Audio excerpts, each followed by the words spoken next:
마태복음 28장 1절에서 7절 같이 한 목소리 합독하겠습니다. 안식일이 지나고 이래 첫날 등불 무렵에 막달라 마리아와 다른 마리아가 무덤을 보러 갔다. 그런데 갑자기 큰 지진이 일어났다. 주님의 한 천사가 하늘에서 내려와 무덤에 다가와서 그 돌을 굴러내고 그 돌 위에 앉았다. 그 천사의 모습은 번개와 같았고 그의 옷은 눈과 같이 희었다. 지키던 사람들은 천사를 보고 두려워서 떨었고 죽은 사람처럼 되었다. 천사가 그들에게 말하였다. 두려워하지 말아라. 나는 너희가 십자가에 달리신 예수를 찾는 줄 안다. 그는 여기에 계시지 않다. 그가 말씀하신 대로 그는 살아가셨다. 와서 그가 누워 계시던 곳을 보아라. 그리고 빨리 가서 제자들에게 전하기를 그는 죽은 사람들 가운데서 살아나셔서 그들보다 먼저 갈릴리로 가시니 그들은 거기서 그를 뵙게 될 것이라고 하여라. 이것이 내가 너희에게 하는 말이다. 제자들은 무서움과 큰 기쁨이 엇갈려서 급히 무덤을 떠나 이 소식을 그의 제자들에게 전하려고 달려갔다. 그런데 갑자기 예수께서 여자들과 마주쳐서 평안하냐 하고 말씀하셨다. 여자들은 다가가서 그의 발을 붙잡고 그에게 절을 하였다. 그때 예수께서 그들에게 말씀하셨다. 무서워하지 말아라. 가서 너희 형제들에게 갈릴리로 가라고 전하여라. 그러면 거기에서 그들이 나를 만날 것이다. 아멘. 이는 하나님의 말씀입니다. 오늘 문이 열리다. 오늘 부활절 말씀 전하려고 합니다. 문이 열리다는 제목으로. 그 문의 용도는 사람이나 가축이 들거나 물건 넣었다 꺼냈다 하기 위해서 이렇게 튀어놓은 것을 문이라고 하죠.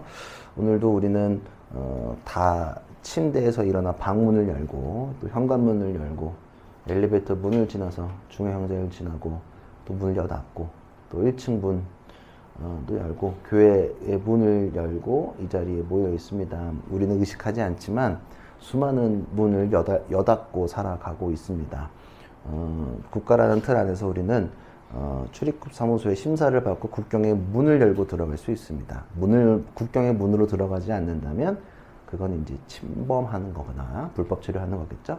학교를 갈 때도 큰 교문을 지나야 교실에 들어갈 수 있습니다. 가끔 광화문이나 남대문을 보면 큰 문의 위험을 느낄 수 있습니다. 문의 크기는 그곳에 살고 있는 사람의 위용을 느낄 수 있게도 합니다. 그래서 권세자의 집들의 문은 크고 웅장합니다. 고딕 양식으로 지어진 성당과 교회의 문 또한 크고 웅장하게 지어집니다. 그래서 보통 그런데 문 다 큰 거 설명하지 않아도 알고 있죠. 유럽이나 고딕 문화를 보면 다 크게 짓죠. 늘상 문을 여닫고 우리는 통과하면서 살아갑니다. 그래서 그 문을 통해서 우열과 절망을 때론 느끼기도 합니다. 나만을 위해 크게 열리는 것들, 그러니까 재력이 있는 사람들의 집을 가기 위해서는 어려운 통과 과정을 겪어야 합니다. 퇴사한 사람들이 겪는 게 옛날에는 그냥 쉽게 회사 이렇게 보안 통과했는데 통과 못하고 들어갔을 때 좌절을 느낄 때가 있다고 하더라고요. 카드로 갈 수 있는데 못 가는 것들. 그 문에 들어가기 어렵다는 것은 크고 높고 웅장하고 무거운 것도 상징하겠지만 구별된 사람들만 들어갈 수 있다는 것, 문에 대해서 요즘은 더욱더 아파트들 다 문이 있어서 그냥 못 들어가잖아요. 그런 거와 비슷합니다. 조선시대 이전에나 지금에도 조선시대 이전의 시대에는 울타리와 문을 통해서 사람들은 들어올 수 있게 하지만 도둑과 사나운 짐승의 출입을 막으려고 울타리를 높게 쌓고 문을 만들었다. 조선시대 한양에 있던 4대문이 있죠. 성문 4개가 있는데 동쪽에 흥인지문, 서쪽에 돈이문, 남쪽에 숭례문, 북쪽에 숙정문이 있죠. 그래서 이렇게 4대문 안에서 살고 싶다는 게 뭐냐면 4대문 안이 좋은 것도 있지만 안전하기 때문입니다. 그리고 아무나 들어갈 수 있는 문도 아니었다. 다 문들 서 있죠. 그래서 지금도 4대문 안에 살고 싶어 하는 사람들의 욕구가 있는지 모르겠으나 흔히 우리는 그렇게 생각합니다. 왜냐하면 4대문 안에 살겠다라는 의지가 아마 이런 걸 표현하는 것 같아요. 왜냐하면 국가 주요 기관들이 4대문 안에 있기 때문에 아마 그래서 내가 높은 권세를 유지하겠다라는 각오가 되는 것 같기도 합니다. 문이라는 개념은 굉장히 우리가 많이 쓰는데 이번 주도 우리 축구 했잖아요. 축구에서 골대라고도 하지만 한국에서는 골문이라고도 표현을 하죠. 그래서 해설할 때 지금은 안 지금도 그러나 모르겠는데 옛날 해설자 아저씨들은 이렇게 골키퍼를 문지기라고도 표현하기도 하고 골문을 지킨다 라고 표현합니다. 그래서 골문 앞에서 골이 그 문을 통과하지 못하도록 지키는 사람이다 라는 역할을 하고 그 문을 넘어가는 게 쉽지가 않다는 거 알고 있죠? 그래서 이번에 골 안 먹고 이겼잖아요. 태국전. 조현우가 몇 번 막아가지고. 자, 문은 생명과도 연결되기도 합니다. 최근에 법적으로 강조하는 게 방화문을 열어두지 말라. 그치? 문 닫아놔야지만 불이 안 나간다고. 그리고 복도에 문 옆에 뭐 쌓아놓지 말아라. 그거 걸리면 벌금 맞잖아요. 그래야 문이 이렇게 늘 닫혀 있어야, 방화문이 닫혀 있어야 불이 나도 불이 복도로 빠지지 않는다는 거. 복도가 있고, 또 만약에 탈출할 때 문 밖에 뭐가 있다면 우리가 대피하지 못한다는 거죠. 그리고 여름에도 홍수 발생이 나는 게 수문 관리를 못하면 인명사고로 이어지죠. 그래서 물이 빠지는 문에 그 쓰레기들이 끼면 물이 넘쳐서 사고가 날 수도 있다. 그래서 문을 잘 관리, 수문이든 어떤 문이든 문을 잘 관리하는 게 우리의 책무이긴 합니다. 여하튼 성문도 마찬가지예요. 똑같아요. 다 문들은 안전하게 지키기 위해서 문들을 만든다는 거예요. 주님은 요한복음 10장 10절에 보면은 예수께서 다시 말씀하셨다. 내가 진정으로 너희에게 말한다. 나는 양이 드나드는 문이다. 8절 건너뛰고 9절 나는 문이다. 누구든지 나를 통하면 들어오고 구원을 얻고 드나면서 꼴을 얻을 것이다. 주님 자체가 당신을 문이라고 비유하시고 말씀하셨다. 주님은 문이다. 주님을 통해서만 들어가야지만 안전하게 지킬 수 있다는 건데, 영화 나니아 연대기를 본 사람이 있는지 모르겠습니다. 나니아 연대기 제가 잊혀지지 않는 건 1편인데 그 배경은 알죠? 2차 세계대전 공습 피하려고 그 네 자매가 이제 그 디고리 교수 시골집으로 별장 가잖아요. 갔다가 이제 막내 루시가 옷장 막 이제 가다가 옷장문 들어갔는데 옷장문 열고 문 닫고 딱 들어가니까 다른 세계, 나니아의 세계로 들어가는 장면이 좀 저는 그게 되게 인상적이고 멋있게 느껴지고 그게 되게 재밌는 장면 중에 하나예요. 그러니까 주님이라는 문이 그런 거예요. 나니아 연대기 그 전까지는 그냥 집인데 문 열고 들어가면 완전히 다른 세계가 열려 있는 것처럼 예수님의 문은 그러한 문을 갖고 있다. 오늘 남자 청소년들 졸려 하니까 하나 얘기하면 RPG 게임 할 때 로딩 할 때 어떻게 하지? 캐릭터들이 문 앞에 서 있지 보통. 그리고 로딩 다 끝나면 하얗게 돼가지고 문 들어가는 장면들이 봤는지 모르겠네. 보통 있죠? 닌텐도 게임을 하고 젤다에서 많이 나오는데 그런 것들도 나오고 여하튼 뭔가 이렇게 이동할 때 하얗게 문 열고 들어가는 모습들을 많이 볼 것이다. 그쵸? RPG 뭐 NPC 서 있는 애들 보면 다 그렇게 돼 있잖아요. 비슷합니다. 문이 열린다는 것은 이전과 다른 것들을 의미한다. 오늘 주님은 무덤에 들어가서 돌문 혹은 막힌 무덤을 여시고 부활하셨다. 주님께서 오늘 문을 여시고 부활하셨다는 거예요. 자, 무덤의 문은 죽은 자가 열 수 있을까 없을까? 없다. 더욱이 스스로의 의지로는 더욱이 불가능하다. 죽은 자는 스스로 문을 열 수도 없거니와 여는 것도 완전 안 된다. 본래 죽음은 마무리와 끝맺음을 상징해요. 그래서 이곳에서의 삶을 마무리하고 봉인한다. 이 생으로 나오지 못하게끔 막아버린단 말이야. 나오지 말라고. 자꾸 공교롭게 파묘 얘기를 계속하는데 요즘 그 되게 뭐 일부러 부활절 했나 싶기도 한데, 자, 무덤을 이장하는 과정에서 관의 뚜껑은 함부로 열지 않는다고 하죠. 함부로 열면 그 주인공이 뭐라 그러냐면 줄초상 난다고 함부로 열지 말자고 얘기를 한단 말이에요. 근데 이제 안 열려고 했는데 누가 막 문을 열었어. 하여튼 뚜껑을 열으니까 영화적 표현을 하면 확 뭐가 나와가지고 그 자기 후손들을 찾아가는 장면들이 나온단 말이에요. 혼이 나와서 악한 짓을 한다. 그래서 귀신은 꼭 문을 통해서 들어오려고 하더라고. 제가 요즘에 영화 보다가 한국 무속신앙의 기반인데 다 문 통해서 들어와. 제가 저번에도 악기라는 드라마를 되게 흥미롭게 봤는데 거기서도 문을 열지 말라 그래. 문 열면 들어와. 근데 문을 열기 위해서 귀신들이 계속 모략을 펼쳐. 말도 똑같이 하고 그 사람이 알고 있는 비밀도 막 얘기하고 문 열기 위해서도 파묘에서도 그렇고 악기에서도 그렇고 무속신앙 얘기하는 것 중에서 꼭 문을 열지 말라 그런단 말이야. 이번에도 파묘에서도 문 열어가지고 죽었단 말이야. 그럼 귀신 그만큼 문이 안전한 거, 아무한테나 문을 열지 않는 게 되게 중요한 것 같아요. 그래서 죽음에 이른 문을 함부로 열 수도 없고 또 열고 닫고 할 수 있는 부분이 아니라는 거. 일단은 우리의 기본적 개념 안에서는 죽었으면 그 관뚜껑 닫으면 끝난 거야. 그리고 외국에서도 마찬가지고 다 닫아버리면 끝나는 건데 무덤으로 들어가는 것, 하여튼 뚜껑이 닫히는 것은 완전히 끝났다. 더 이상 다음은 없다는 걸 상징하는 거여서 스스로 절대 못 연다는 걸 의미니까 다시 시작하는 것은 불가능하다라는 개념이 우리한테 있다는 거예요. 아무한테 열지 않는다. 이해되세요? 자, 우리는 수많은 불가능을 만나요. 아마도 불가능해 보이는 수많은 문들이 우리 앞에 놓여져 있는 것 같아요. 문이라고 비유되는 것들이 많단 말이에요.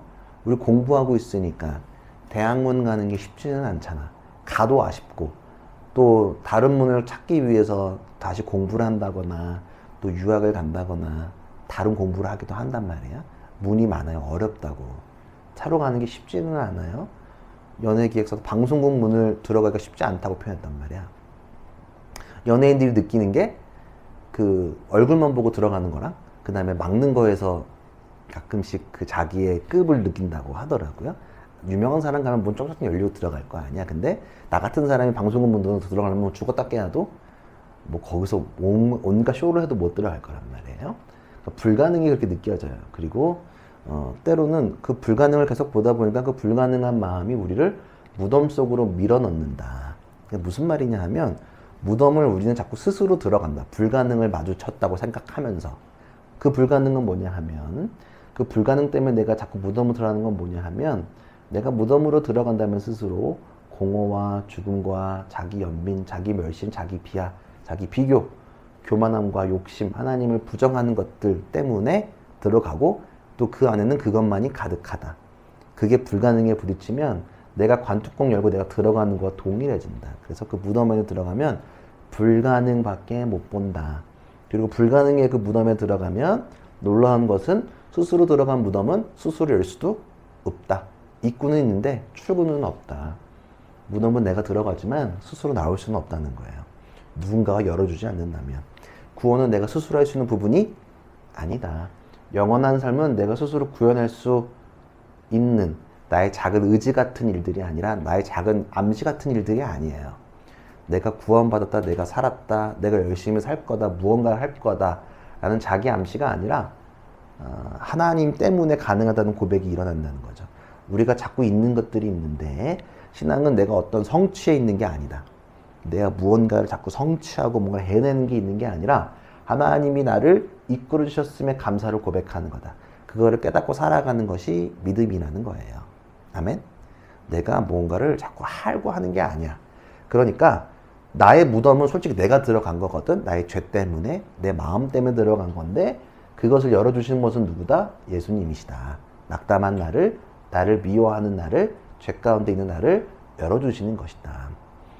주님은 그러면 무슨 뭐이시길래 우리의 문을 열어주실까? 왜냐하면 그분만이 열 수 있다.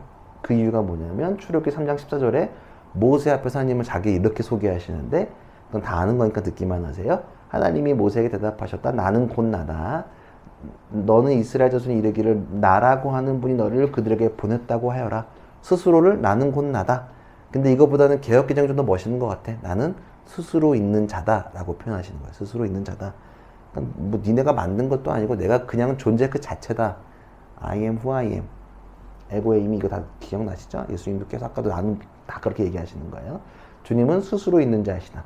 하나님이 말씀으로 온 우주 만물을 창조하셨고 시작되었음을 우리는 기억해야 된다. 그래서 다시 죽음을 스스로 이길 수 있는 분은 오직 그래서 예수밖에 없다. 창조주니까. 코딩한 사람이니까. 쉽게 얘기하면 코딩한 사람이잖아. 죽음을 스스로 이기신 것이 부활이라는 거다. 하나님께서 만드신 프로세스라는 거예요. 오늘 본문에 보면 안식일이 지나고 일의 첫날 동틀 무렵에 막달라 마리아와 다른 마리아가 무덤을 보러 갔다.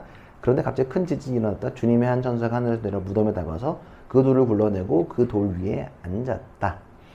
죽음의 문을 여실 수 있는 분은 하나님밖에 없다. 삼위 하나님밖에 없다. 스스로 죽음으로 우리를 위해서 스스로 죽음을 위해서 오셨고, 그치? 스스로 있는 자니까 스스로 부활까지 이루셨음을, 그리고 그 사실에 근거해서 우리가 새로운 삶을 살아가고 있음을 여러분들 잊지 않고 고백했으면 좋겠다.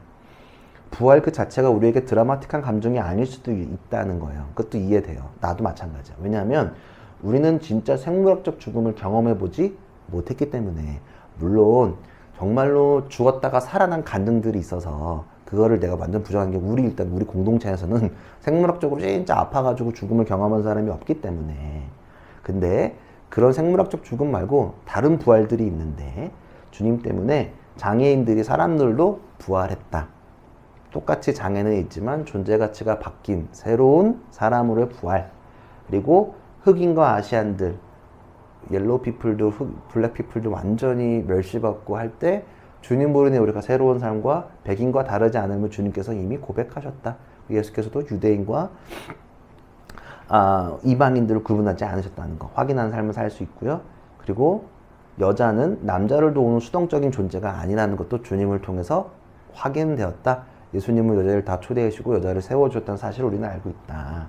그렇죠? 여자를 새롭게 규정하신 새로운 삶의 여자가 나는 부활됐다고 생각합니다. 예수님이 아니었다면 불가능한 거죠.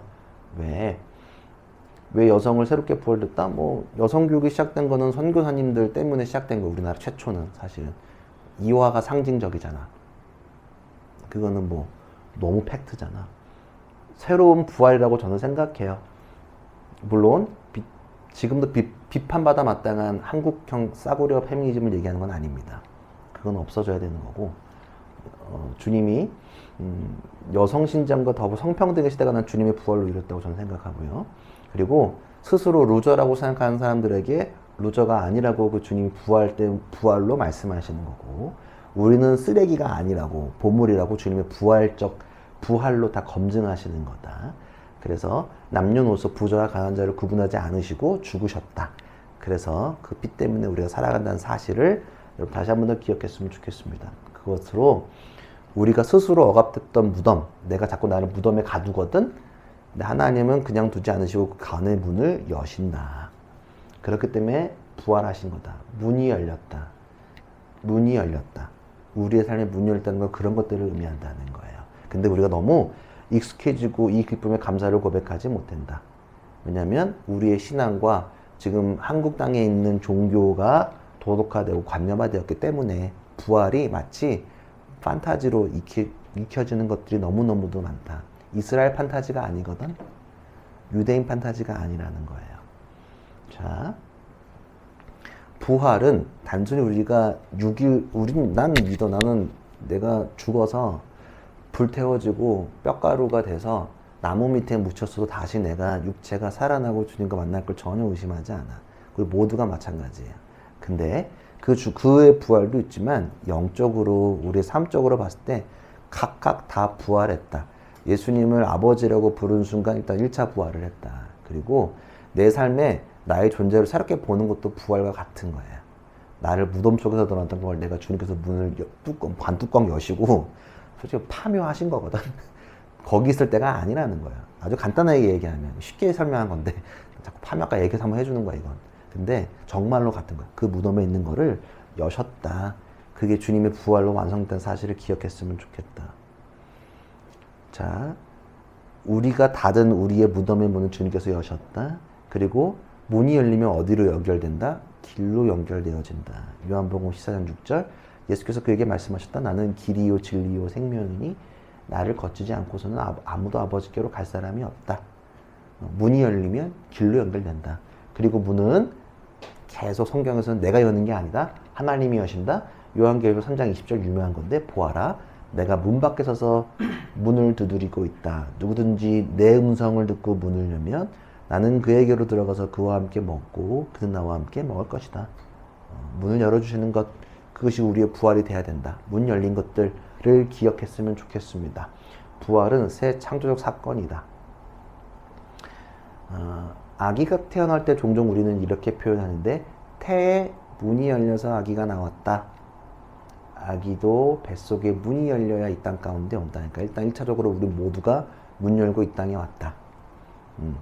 어머니 뱃속에서 태의 문이 열려서 이 땅 가운데 왔다는 것을 기억했으면 좋겠어요. 노아의 방주에서 가족들과 동물들을 태우고 물 위에 150일 정도 있고 물이 빠져서 문이 열리고 이 땅 가운데 온 것은 새롭게 태어나는 그 물이 어머니의 양수와 같다는 사실을 여러분들 잘 기억해 보세요. 메타포가 이어지니 방주가 자궁이고 그 양수가 빠지면 문이 열리고 다시 시작된다는 거예요. 죽음과 부활은 우리가 새롭게 태어나는 감격입니다. 우리가 있는 사실은 무엇도 우리 자체도 아까 말씀드렸듯이 태를 열고 이 땅 가운데 서 있다는 사실입니다. 문을 열고 이 땅에 나왔다. 문을 열고 이 땅에 주님 다시 서셨다. 이만큼 더 큰 감격이 있을까? 오늘 우리가 동일하게 새롭게 태어난 사람들인 거 다시 기억하면서 주님께 감사했으면 좋겠습니다. 아멘이십니까? 문을 여시고 내가 여는 건 아니니까 주님께서 여셨다. 그러니까 그게 되게 큰 겁니다.